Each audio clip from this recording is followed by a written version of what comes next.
tutajifunza somo linaitwa tabia 7 za mtu Roho Mtakatifu akiondoka kwake. Tabia ngapi? 7 ambazo mtu anakuwa nazo ikiwa Roho Mtakatifu ameondoka wapi? Kwake.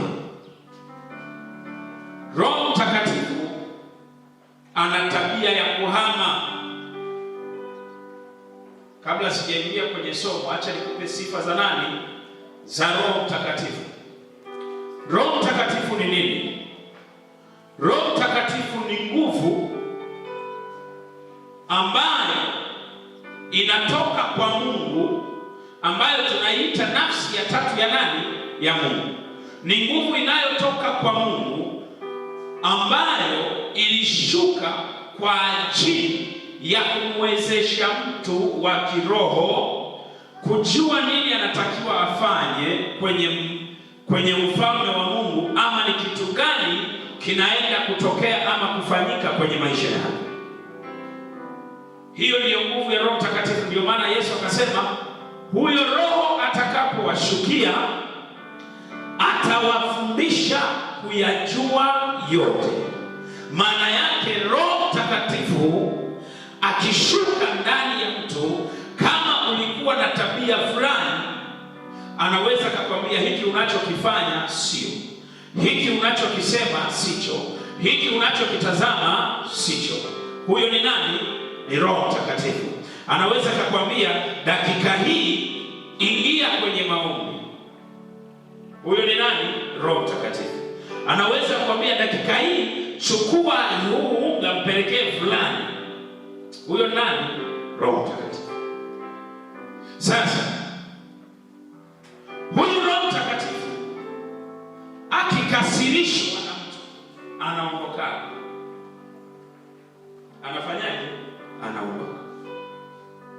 Haijalishi wewe ni wa namna gani, haijalishi uko vipi na nguvu kiasi gani, yeye akikasirishwa huwa anafanyaje? Anaondoka. Na kisha ondoka, mtu ambaye amejua kusikia sauti ya Roho Mtakatifu, kuna mtu ambaye anabaki na ule uzoefu wa kusikia Roho nani? Mtakatifu. Kumbe Roho Mtakatifu ameshafanyaje? Ameondoka. Sasa kwenye hizi dalili 7, yawezekana ya kwako ni dalili moja tu, na ya mwingine ni dalili nyingine, na ya mwingine ni dalili nyingine. Sasa kama unajua hizi dalili 7 upo, leo tutaomba kuhusu nguvu ya nani? Ya Roho Mtakatifu. Kwa sababu Roho Mtakatifu akiondoka ni sawasawa na ulinzi wako umefanyaje? Umeondoka. Unaweza kusema mbona ninaomba, mbona nafanya hivi? Roho wa Mungu hayupo. Hayupo. Bwana Yesu asifiwe. Nafikiri tumeandika tabia 7 za mtu ambaye Roho Mtakatifu akiondoka kwake. Zekaria, kitabu cha Zekaria 7:12.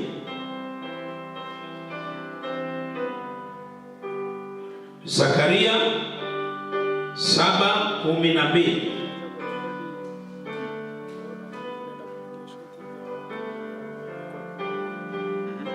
Zekaria 7:12, ukiona unaweza kusoma.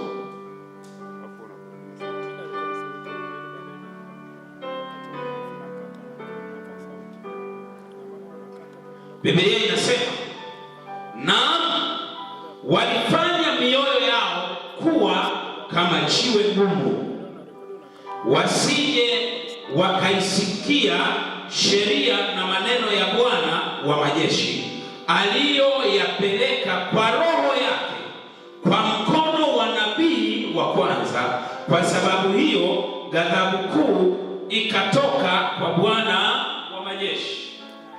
Kilichotokea sasa, namba 1, mtu Roho wa Mungu akikosa, akiondoka, huyu mtu hukosa hofu ya Mungu. Namba 1, mtu anakosa hofu ya nani? Ya Mungu. Yaani huna hofu ya Mungu. Hofu ya Mungu ndani yako inaondoka. Hauogopi tena Mungu. Amen. Mtu, ndio maana hawa watu wakawa na mioyo gani? Migumu. Maana Roho wa Mungu ameondoka ndani yao. Na kama Roho wa Mungu ameondoka ndani yao, kinachotokea ni nini? Kinachotokea ni kwamba tayari adui anachukua nafasi. Sasa Roho wa Mungu akiondoka, lazima ujue kwamba kuna vitu ni lazima vitatokea kwako. Kuna mambo yataanza kuharibika, kuna vitu vitaanza kubadilika. Kama kulikuwa na ulinzi kwenye maisha yako, tayari unaona ule ulinzi umeanza kupungua. Unaanza kuona kama kuna shida fulani zinatokea. Kuna mambo madogo madogo yanafanyaje? Yanatokea. Amen. Yanatokea. Na kama kuna mambo yanaanza kutokea, tayari utaanza kuharibikiwa. Tayari utaanza kuingia kwenye shida. Tayari utaanza kuingia kwenye tatizo. Kwa nini? Kwa sababu Roho wa Mungu hayupo. Ambaye amekuamsha saa 6 za usiku kwamba amka uombe, unavamiwa na nguvu za giza. Amka uombe, unavamiwa na wachawi. Amka uombe, unavamiwa na hali gani? Roho wa Mungu ambaye angekwambia usiende hii safari. Ngoja nikwambie, juzi nilikuwa naongea na mtu mmoja. Nikamwambia namshangaa Mungu. Macho yangu yana siku nyingi yalikuwa hawezi kutikisika. Lakini siku hizi nikiamka yakatikisika, basi naona tokeo. Nikiamka yakao hivi, basi naona hiki. Nikiamka yakao, nimejikuta nimeona vitu vingi mpaka jana. Kwa nini? Kuna nguvu ambayo Mungu ameiweka kwenye macho kwamba kuna kitu utakiona. Kuna jambo litatokea. Kuna kitu kitafanyika. Lazima ujue, ukiwa na Roho wa Mungu ndani, lazima uwe na hofu ya Mungu.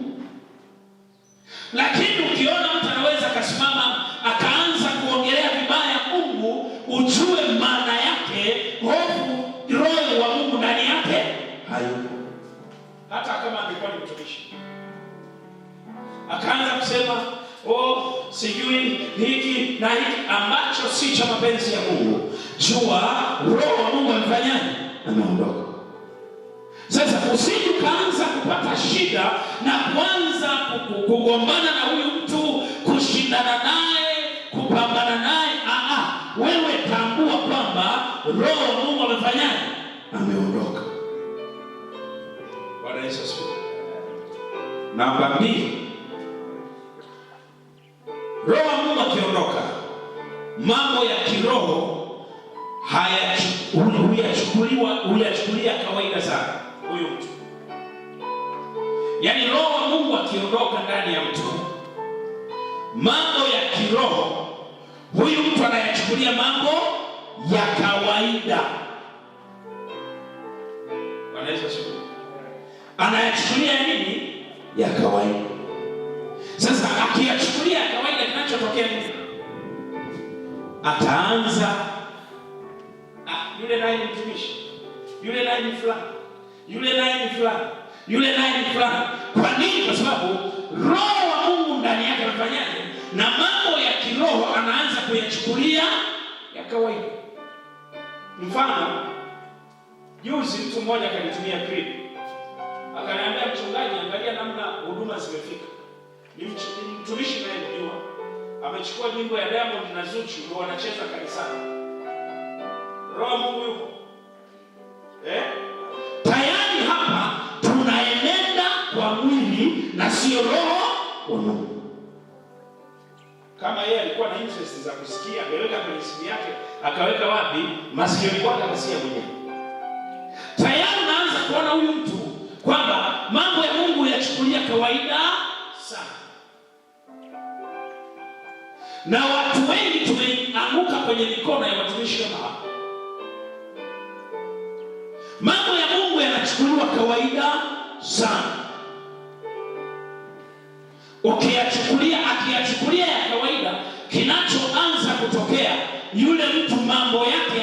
kurudi nyuma, kwa sababu mkono wa Mungu haupo. Na ili mkono wa Mungu uwepo, lazima Roho wa Mungu awepo kwenye vitu vyako.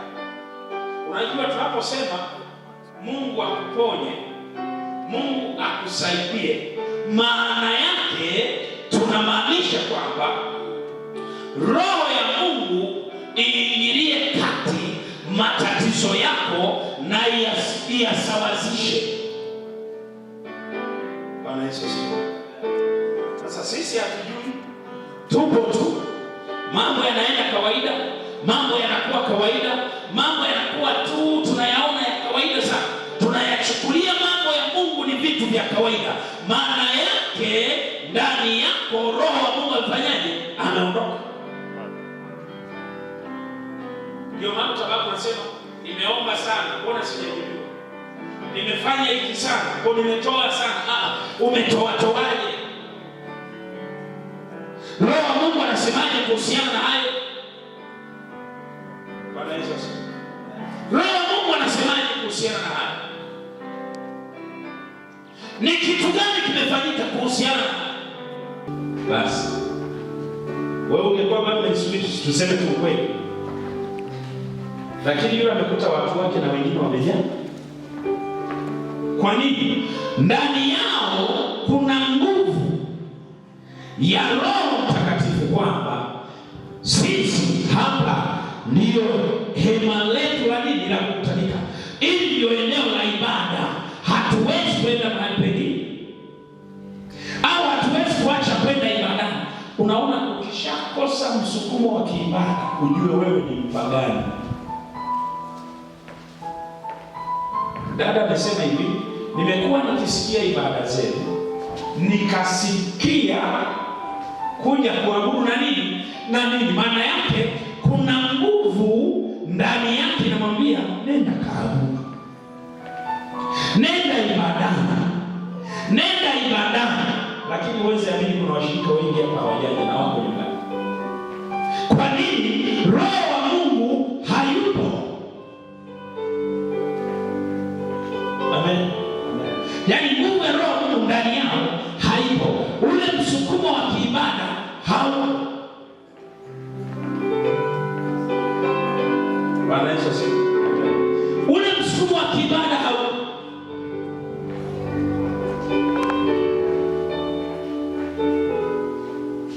Kwa sababu nguvu ya Roho wa Mungu imefanyaje? Imeondoka. Roho wa Mungu ndani yao ameondoka. Hakuna kitu kinachomwambia kwamba tafadhali jihimize, nenda ibadani. Hakipo.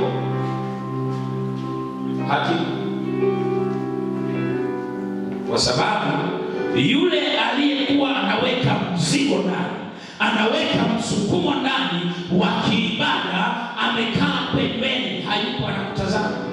Anasubiri siku ukisema niko tayari, uingie ndani yangu, nitembee na wewe, ndio aingie, arudi ndani, aanze kukusukuma kwenda kwa ibada. Naweza nikakutabiria, naweza nikafanya chochote, lakini kama Roho wa Mungu hayupo ndani yako, ule unabii hata ukiupewa hautafanyia kazi. Hautafanyia kazi kwa sababu msukumo wa ndani, Roho Mtakatifu tunamsikia kwa msukumo wa ndani wa kufanya kitu fulani au kitu cha kiibada. Maana yake kitakachotokea, utakipuuzia kile kitu kwamba nimeshatabiriwa na mtu fulani, nimeshatabiriwa na huko, kwa hiyo siwezi kufanya. Kwa nini? Msukumo wa ndani wa kiibada haupo. Roho Mtakatifu ameondoka na amekaa pembeni. Ngoja nitoe ushuhuda mmoja. Juzi niliitwa Kibosho huko juu. Nikaenda kumwombea dokta mmoja anafanya kazi Muhimbili, lakini amepooza. Ni dokta, lakini amepooza. Tena mpaka mikono ilikuwa inafanyaje? Inapinda. Roho Mungu akaniambia, mwambie ndani ya siku 3 kuna jambo nitalifanya. Siku ile ilikuwa ni Jumatano nakumbuka. Nikamwambia kuanzia leo, kesho Alhamisi na Ijumaa kuna jambo Mungu anafanyaje atafanya. Akasema kweli mtumishi, lakini nimeanza kusikia miguu yangu miepesi. Bwana Yesu asifiwe. Jana akanipigia simu, mchungaji, huwezi amini, sijui ni maono. Sasa yeye hajui maono, hajui ndoto. Sijui ni maono, nimeona nilikuwa tu siko kwenye usingizi, lakini naona miguu yangu inabadilishwa. Wanatoa hii wanaweka miguu mingine. Alafu anaongea sio mgonjwa tena, anaongea ni mtu mzima. Maana yake ile nguvu ya Roho Mtakatifu hiyo nisemesha kwamba mwana okay. Sasa hatuwezi kupokea ahadi ya Roho, ahadi ya baraka ya Ibrahim kwa njia ya imani, huku sisi tukiwa hatuna Roho anayetuconnect na hizo baraka. Amen. Yaani huyu mtu mambo ya kiibada kwake, mambo ya Mungu ya kimungu kwake sio shida zake, kwake hayana umuhimu. Maana huyu mtu Roho wa Mungu amefanyaje? Ameondoka. Bwana Yesu. Roho wa Mungu ameondoka. Na kwa kuwa ameondoka sasa, tayari inaanza kuwa ni tatizo. Inaanza kuwa ni shida. Kuna vitu unaanza kuvikosa. Hizo baraka za Ibrahim, wakati tunaitisha baraka kwamba Mungu tubariki, tubariki uzima, tuponye, tuokoe, ile baraka inafanyaje? Wako hapo. Ukikaa ibadani ni usingizi tu. Ni usingizi tu. Amen. Namba 6. Mambo ya Nyakati wa Pili 24 mstari wa 20. Mambo ya Nyakati wa Pili 24 mstari wa 20.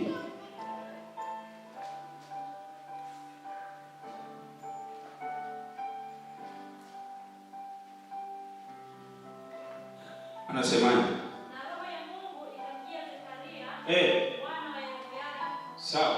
Bali naye akasimama juu ya watu. Akawaambia, Mungu asema hivi, kwani ninyi mtajaribu amri za Bwana, hata msiweze kufanikiwa?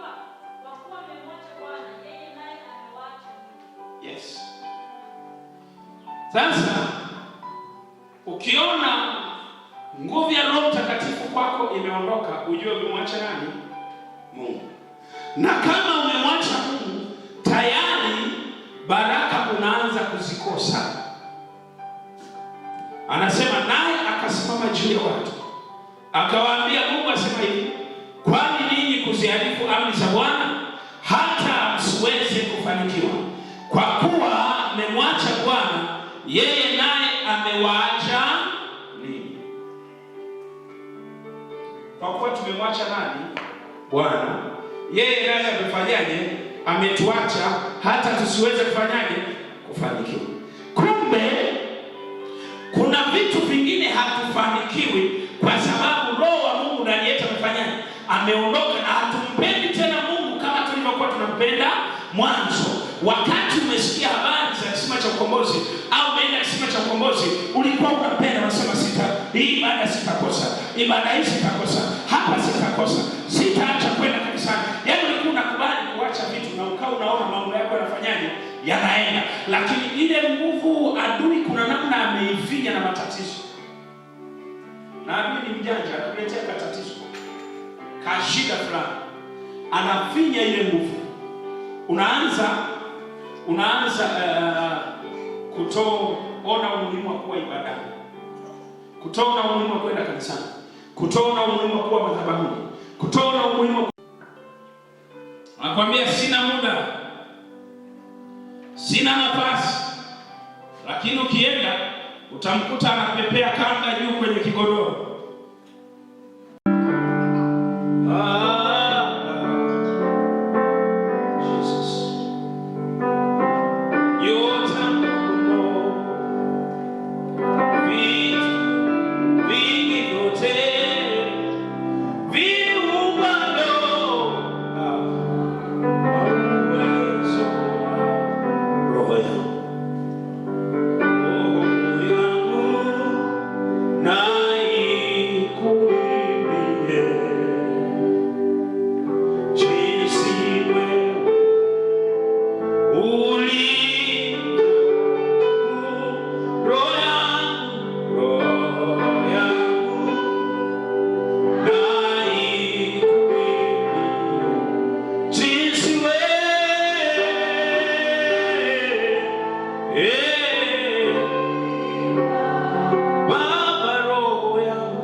nimekuja mbele zako, ninaomba neema yako, naomba unihurumie, unitakase, unisafishe, nihurumie dhambi yangu nilipokwenda kinyume na Roho wako, nilipokosea njia zako, unirehemu na kunisafisha.